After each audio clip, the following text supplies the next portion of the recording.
Alright, in the previous lecture what we did is interact with the code so that we change this image every time there's one bit that hits, okay? Now what we want to do is interact with the plus and the minus button. So how do we do that? We gotta go to the code, and right here wherever there's this increase bit and decrease bit, we're gonna change the value of the current bit. How do we do that? We go, if I remember, our bit is called bit, okay, there we go, bit per minute value, and every time somebody increases it, we're gonna say is equal to bit per minute value plus 1, okay? So basically we add 1 whenever somebody increases the bit.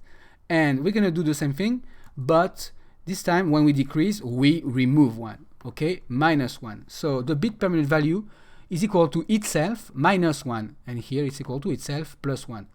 Now this is gonna work, but for the sake of testing, I'm gonna do plus 10, okay? So you guys can see a difference a lot faster. We don't have to click or press the button 10 times, okay? Just one time, and that will do it 10, that will decrease or increase it by 10, okay? So let's click on play and see it happen. All right, so here comes the simulator.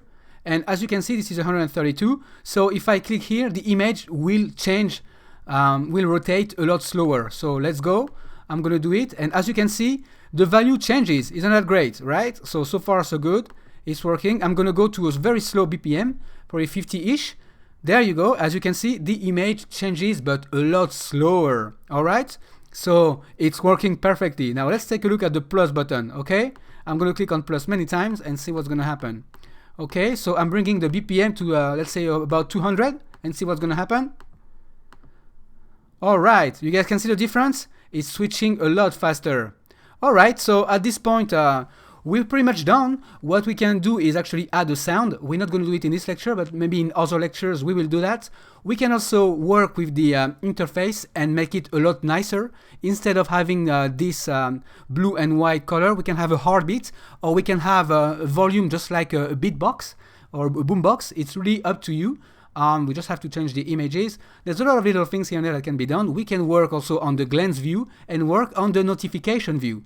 But we will stop here for now. Don't forget, you can always download the files at appsfresh.com and also probably download them on udemy.com. Thanks guys for watching. See you guys in other lectures.